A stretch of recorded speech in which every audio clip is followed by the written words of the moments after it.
कहानी की शुरुआत सन 1235 से होती है। हमें एक ईसाई शहर दिखाया जाता है जहां बहुत से लोग एक पुल के पास जमा हुए हैं। वहां 3 महिलाओं को सजा दी जाने वाली है। इन औरतों पर काला जादू करने और शैतान की पूजा करने का आरोप लगाया गया है। यह वह टाइम था जब महिलाओं पर ऐसे आरोप लगाकर उन्हें पनिशमेंट दी जाती थी। सोल्जर उन 3 महिलाओं के गले में रस्सी डाल देते हैं। वहां खड़ा पिस्ट, जिसके हाथ में एक पुरानी किताब है, उनसे कहता है कि अगर तुम सब अपने गुनाह कबूल कर लो तो तुम्हारी आत्मा को माफी मिल जाएगी। उनमें से एक महिला, जो बहुत जोर जोर से रो रही थी और अपनी जान की भीख मांग रही थी, वह कहती है, हाँ, मैं एक्सेप्ट करती हूँ कि मैंने शैतान की पूजा की और काला जादू करने की कोशिश की। दूसरी महिला कहती है, मैंने सिर्फ दवाइयां बनाकर भेजी, मैंने कभी भी काला जादू नहीं किया। लेकिन जो तीसरी महिला थी, उसे बिल्कुल भी डर नहीं था। उसने पादरी की ओर देखते हुए कहा, तू नरक में जलेगा। इसके बाद उन तीनों महिलाओं को फांसी दी जाती है और उनकी लाशों को पानी में डुबो दिया जाता है।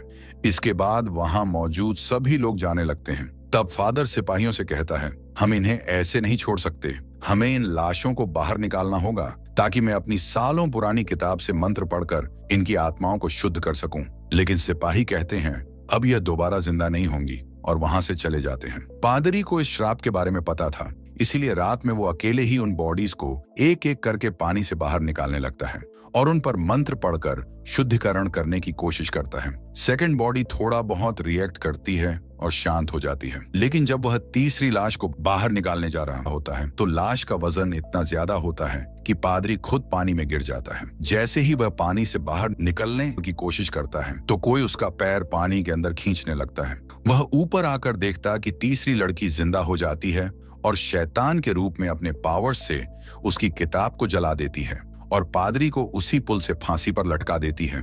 यहीं से सीन कट होता है।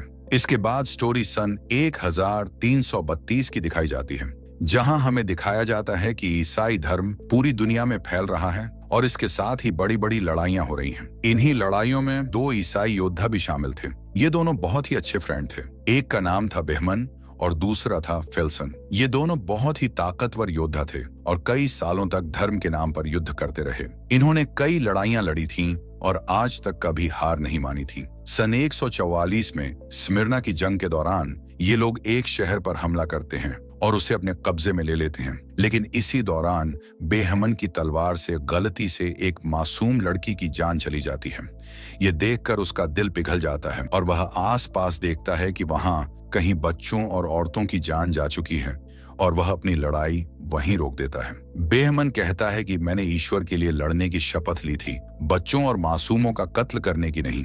लेकिन ग्रैंड मास्टर गुस्से में जवाब देते हैं कि तुम वही करोगे जो चर्च की मर्जी होगी, तुम एक मामूली सिपाही हो। ईश्वर की आवाज मेरे कानों में गूंजती है। इस पर बेहमन गुस्से में कहता है, शायद वह ईश्वर की आवाज नहीं है जो तुम्हारे कानों में गूंज रही है। बेहमन और फेल्सन चर्च की यूनिट को छोड़ने का फैसला कर लेते हैं। ग्रैंड मास्टर उन्हें धमकी देता है, तुम दोनों ऐसे यहाँ से नहीं जा सकते, तुम्हें अपनी शपथ को पूरा करना होगा। लेकिन कोई भी उन्हें रोकने की हिम्मत नहीं कर पाता। दोनों वह जगह छोड़ देते हैं और बाकी बन जाते हैं, क्योंकि उन्होंने चर्च के नियम तोड़ दिए थे। इसके बाद 1 महीने तक वे अपने लिए कोई नया ठिकाना ढूंढने में लगे रहते हैं। फिर एक दिन जब यह लोग समंदर के किनारे से गुजर रहे थे तो इन्हें कुछ मवेशी बिना चरवाहे के भटकते हुए मिलते हैं। आगे चलकर इन्हें एक घर नजर आता है। जब ये लोग उस घर के अंदर जाते हैं तो वह घर खाली होता है। घर की तलाशी लेने पर इन्हें घर के मालिक का पता चलता है। वहां एक आदमी और एक औरत बुरी हालत में लेटे होते हैं और उसका पति बिस्तर पर मरा हुआ मिलता है। दोनों एक खतरनाक बीमारी के कारण अपनी जान गंवा चुके थे।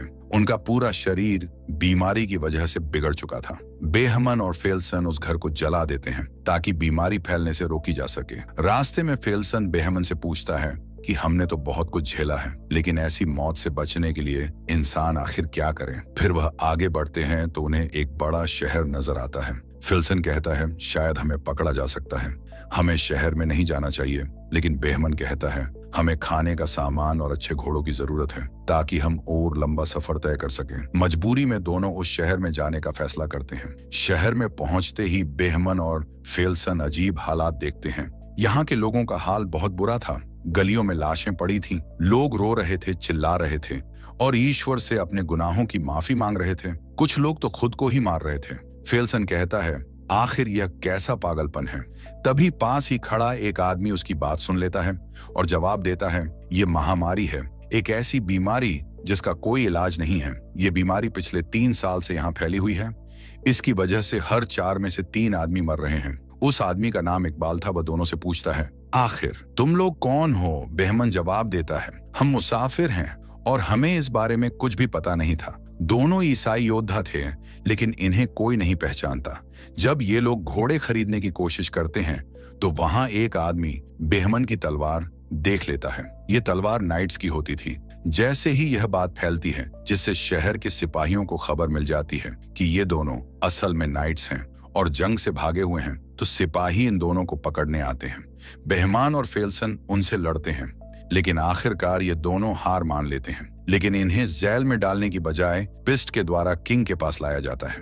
किंग भी इस बीमारी का शिकार हो चुका था और बिस्तर पर पड़ा हुआ था। किंग दोनों का नाम पूछता है और नाम सुनते ही वह चौंक जाता है और कहता है, मैं तुम दोनों को जानता हूँ। तुम्हारी जीत की कहानियां दूर दूर तक मशहूर हैं। इसके बाद किंग बताता है, ये महामारी हमारे लोगों को खत्म कर रही है। असल में ये नरक से भेजा गया एक श्राप है। इसे एक जादूगरनी ने काले जादू से हम पर डाला है और अब वह जादूगरनी पकड़ ली गई है और उसने खुद ही यह माना है। किंग आगे बताता है, इस श्राप को खत्म करने का एक ही तरीका है।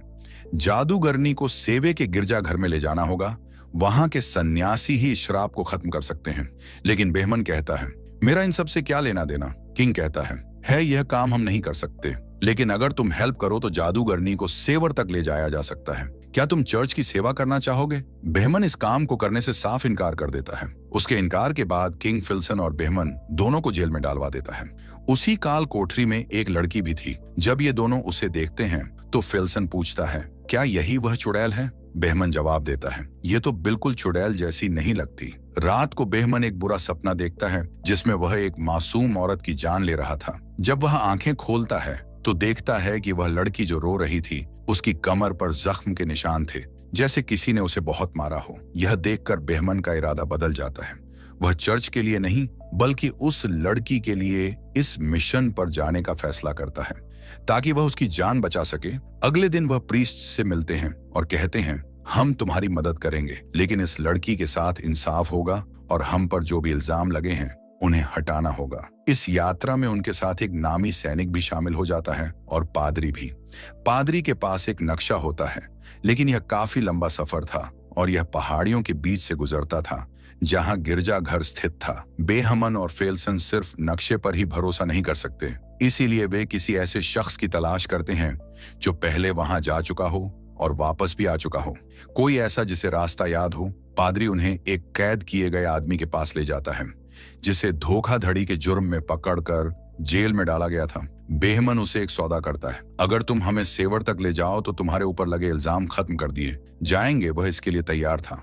अब वे सफर पर निकल जाते हैं। साथ में पादरी और एक सैनिक भी था और रास्ता दिखाने वाला एक आदमी भी था। सलाखों से बनी एक बग्घी में वे लड़की को ले जाने वाले थे। जब यह लोग उसे लेने के लिए काल कोठरी में जाते हैं तो वह उन पर हमला कर देती है, लेकिन फेल्सन उसे बेहोश कर देता है और फिर उसे लेकर जाते हैं। जैसे ही वे शहर से बाहर निकलते हैं, वहां के किंग की भी मौत हो जाती है। चलते चलते वह आदमी जो रास्ता दिखा रहा था लड़की को देख रहा था, तो वह पादरी से पूछता है, क्या यह हमें धोखा दे सकती है? पादरी उसे समझाता है, अपना ध्यान कहीं और लगाओ, ये तो सिर्फ तुम्हें डराने की कोशिश कर रही है। अकाट कहता है, तुम्हें कैसे पता कि यह लड़की जादूगरनी है और श्राप देने वाली भी यही है? पादरी कहता है, ये गांव में मिली थी, ये कुछ ऐसी बातें कर रही थी जिसे कोई भी नहीं समझ पा रहा था, और जैसे ही इसे हमारे शहर में लाया गया, 7 दिन बाद महामारी फैल गई। जहां से भी यह गुजरी वहां का यही हाल हुआ। अकाठ कहता है, हमारे गांव में किसी भी लड़की के आने की खबर नहीं सुनी, फिर भी वहां महामारी आई है। चलते चलते बेहमन और फेल्सन के बीच भी बातचीत होती है। फेल्सन कहता है, कोई हमारा पीछा कर रहा है, इसलिए वह रुकने का फैसला करते हैं। जब वे रुकते हैं तो उसे पकड़ लेते हैं। बेहमन उसका नकाब उतारता है तो पादरी कहता है, यह किंग के यहाँ काम करने वाला एक मुलजिम है, इसका नाम के है। बेहमन कहता है, अच्छा यही होगा कि तुम यहाँ से चले जाओ। लेकिन केय कहता है, नहीं, मैं तुम लोगों के साथ जाना चाहता हूँ, तुम सबकी सेवा करना चाहता हूँ, बदले में आप मुझे एक नाइट बना देंगे। फेल्सन उसकी हंसी उड़ाता है, लेकिन फिर कुछ देर बाद एक लड़ाई होती है जिसमें वह फेल्सन को हरा तो नहीं सकता, लेकिन उसका डटकर मुकाबला करता है। इस बात से बेहमन उससे प्रभावित हो जाता है और उसे अपने साथ इस सफर में शामिल कर लेता है। को बेहमन और फिल्सन के द्वारा की गई लड़ाइयों की तारीफ करता है। जब बेहमन लड़की को खाना और कंबल देने जाता है तो वह लड़की उसे कहती है, तुम बाकी सब की तरह नहीं हो, तुम अच्छे इंसान हो। फिर वह पूछती है, सवेर में मेरे साथ क्या होगा? बेहमन जवाब देता है, इंसाफ होगा। तभी लड़की उसे एक कहानी सुनाती है। हमारे गांव में एक लड़की पर काले जादू का इल्जाम था। लोगों ने उसकी जेबों में पत्थर भर दिए और उसे पानी में डुबो दिया। उन्होंने कहा था कि अगर यह औरत डूबी तो यह एक इंसान है और अगर नहीं डूबी तो यह एक चुड़ैल है। वह लड़की नहीं डूबी तो लोगों ने उसे जिंदा जला दिया। बेहमन उसे भरोसा दिलाता है, तुम्हारे साथ ऐसा कुछ नहीं होगा, और साथ ही वह पादरी की तरफ इशारा करती है। बेहमन पूछता है, क्या पादरी ने तुम्हें चोट पहुंचाई? लड़की सिर हिलाकर जवाब देती है, हाँ। जब बेहमन वापस आता है तो पादरी उससे पूछता है, उसने तुमसे क्या कहा? बेहमन कहता है, तुम क्यों जानना चाहते हो? पादरी उसे समझाता है कि उसे अपने दिल के राज मत बताना और न ही उसकी बातों पर विश्वास करना। वह बहुत चालाक है, वह हमें आपस में लड़ा सकती है। फिर रात बिताने के लिए वे जंगल में रुकते हैं। पादरी सबसे कहता है, हमें पहरा देना होगा तो अकाट पहले पहरा देता है। वह उस लड़की की तरफ देख रहा था। कुछ घंटे बाद जब पादरी उसके पास आता है तो अकाट कहता है, यह लड़की मुझे मेरी बेटी की तरह लग रही है। ये सुनते ही लड़की उदास हो जाती है। जैसे ही अकाट जाने वाला था, लड़की रोने लगी। वह कहती है, मुझे इस पादरी के साथ अकेला मत छोड़ो। अकाट पूछता है, तुम्हें इससे डर क्यों लगता है? इतने में लड़की अकाट को पकड़ लेती है। उसे बचाने के लिए पादरी जैसे ही आगे आता है, लड़की पादरी का हाथ जख्मी कर देती है और उसके गले से चाबी ले लेती है और वहां से भाग जाती है। यह शोर सुनते ही बेहमन, फेल्सन और के वहां पहुंचते हैं। पादरी से पूछते हैं कि क्या हुआ, तो पादरी बताता है कि वह लड़की भाग गई। वे सभी पास के गांव में जाते हैं ताकि उसे पकड़ सकें। उस गांव में भी महामारी फैल चुकी थी। वहां ज्यादा लोग नहीं थे और जो थे वे बीमार थे। फिर लड़की अपनी शक्तियों का इस्तेमाल करने की कोशिश करती है। जैसे ही वह अकाट को अकेला धकती है तो वह उसकी बेटी की तरह आवाज निकालती, जिससे अकाट को वह अपनी बेटी जैसी लगती है। वह उसकी ओर बढ़ता है तो के को लगता है कि शायद वह उसे मारने के लिए बढ़ रहा है। वह अपनी तलवार आगे करता है और इस वजह से एक अकाट की मौत हो जाती है। यह देखकर के बहुत घबरा जाता है और बार बार कहता है, ये मैंने क्या कर दिया? ये रुक नहीं रहे थे। मैंने इन्हें बहुत कहा लेकिन वे मुझे मीरा मीरा पुकारते हुए मेरी तरफ बढ़ रहे थे। इसी बीच वह लड़की भी मिल जाती है। वह रोते हुए कहती है, मुझे वापस मत ले जाओ। मुझे वहां से भागना पड़ा क्योंकि वह मेरे साथ बुरा करता था। असल में उसका मतलब उसकी मौत से था और सभी बहुत दुखी थे। अगली सुबह लड़की को वापस बग्घी में कैद कर लिया जाता है और वह फिर से सेवर की ओर अपना सफर शुरू करते हैं। मगर जाने से पहले पादरी बेहमन से कहता है कि तुम और बाकी सब लोग अपनी प्राइवेट बातें जादूगरनी के सामने मत करना, क्योंकि वह इन बातों का इस्तेमाल हमारे खिलाफ कर सकती है। कल रात अकाट अपनी बेटी के बारे में बात कर रहा था और जादूगरनी ने वह सुना और अब देख लो उसका परिणाम। चलते चलते वे लोग रस्सी और लकड़ी के एक पुराने पुल के सामने रुक जाते हैं। एक आदमी कहता है कि मैं काफी साल पहले यहाँ आया था, तब यह पुल ठीक ठाक स्थिति में था, लेकिन अब यह बहुत कमजोर हो चुका है। इसे पार करना खतरे से खाली नहीं होगा, खासकर तब जब उनके पास भारी भरकम बग्घी हो।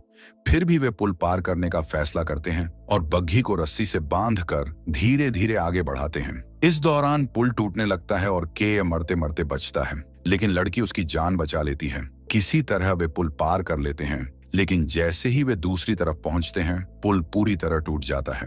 पुल पार करने के बाद वे एक खतरनाक जंगल में दाखिल हो जाते हैं, जहां रास्ता बिल्कुल भी साफ नहीं दिख रहा था। मजबूरी में वे जंगल में रात बिताने का फैसला करते हैं। रात में के लड़की के पास जाता है और उसे धन्यवाद देता है कि उसने पुल पर उसकी जान बचाई, लेकिन इतने में बेहमन वहां आ जाता है। लड़की बेहमन से ऐसी बातें करने लगती है जिससे बेहमन को उस पर शक होने लगता है। रात के बीच में बेहमन की नींद खुल जाती है क्योंकि वह एक बुरा सपना देख रहा था। जागने पर वह देखता है कि एक आदमी हथियार लेकर बग्घी के पास खड़ा है।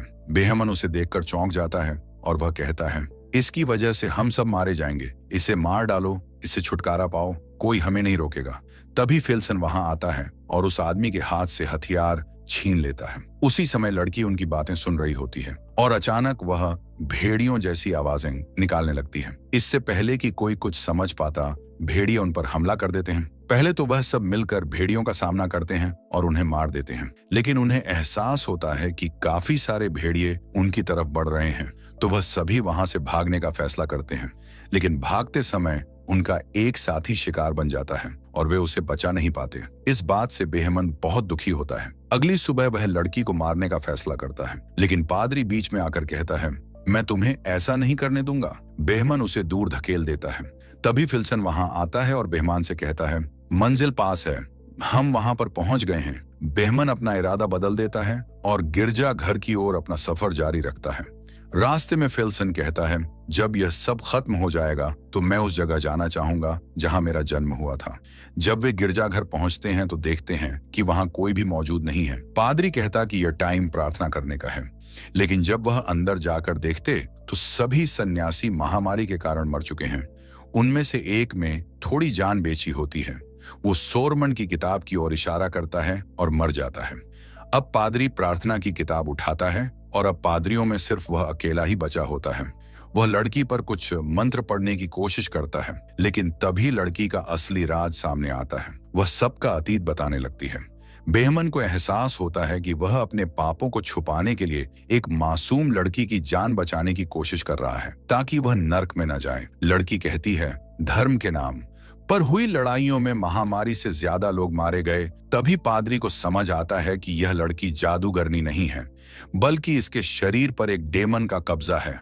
पादरी उस पर भूत भगाने का अनुष्ठान करने लगता है, लेकिन डेमन धीरे धीरे अपने असली रूप में आने लगता है। वह उन सभी सलाखों को जलाकर वहां से उड़ जाता है और गिरजाघर के अंदर चला जाता है। यहाँ सभी को समझ आता है कि असल में यह डेमन चाहता था कि हम इसे सेवर लेकर आएं। यही वजह थी कि उसने अकाठ और मार्क को मार डाला, क्योंकि वे इसके रास्ते में आ रहे थे। जब ये लोग गिरजाघर में पहुंचते हैं तो देखते हैं कि वहां के सभी सन्यासी मर चुके थे।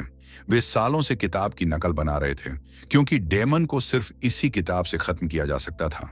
अब पादरी के पास जो किताब थी वह दुनिया की आखिरी किताब थी, उसी से डेमन को खत्म किया जा सकता था। बेहमन पादरी से कहता है, तुम्हें यह लड़ाई अकेले लड़नी होगी। फिल्सन पूछता है, हम शैतान से लड़ रहे हैं या इस लड़की को बचा रहे हैं? बेहमन जवाब देता है, दोनों ही। जब वे गिरजाघर के अंदर जाते हैं तो शैतान उनके सामने आता है। बेहमन पादरी से कहता है कि वे अपनी भूत भगाने की प्रक्रिया शुरू करें। शैतान अपनी शक्तियों का इस्तेमाल करता है और चीजों को हवा में उठाकर इन पर फेंकने लगता है। कुछ देर बाद जितने भी सन्यासी वहां मरे पड़े थे वे गायब हो जाते हैं और शैतानी शक्तियां उनके शरीर पर कब्जा कर लेती हैं। अब वे लोग शैतान के गुलाम बनकर इन पर हमला करते हैं। पादरी किताब पढ़ रहा होता है, लेकिन तभी शैतान उसे मार डालता है। वह किताब जमीन पर गिर जाती है। फिर फेल्सन आता है और डेमन से लड़ने लगता है, लेकिन डेमन उसे जला देता है। के किताब को ले लेता है और उसे आगे पढ़ने लगता है। जैसे ही शैतान उस पर हमला करने वाला था, बेईमान आता है और उसे रोकता है। वह उसके दोनों पंख दीवार से लगा देता है। डेमन अपनी शक्तियों का इस्तेमाल करता है और बेईमान को मारने की कोशिश करता है, लेकिन वह हार नहीं मानता। जब मंत्र पूरा होता है तो डेमन नरक में वापस चला जाता है और वह मासूम लड़की अपने असली रूप में आ जाती है। इस लड़ाई में सिर्फ के और वह लड़की बच पाते हैं, बाकी सभी मारे जाते हैं। वे दोनों उन सभी को वहीं दफनाते हैं। फिर लड़की बेहमन और उसके साथियों का शुक्रिया अदा करती है, क्योंकि उन्होंने उसकी जान बचाई और उसे अंधेरे से निकाला। वह के साथ उम्मीद के साथ चली जाती है और यहीं पर स्टोरी का एंड हो जाता है।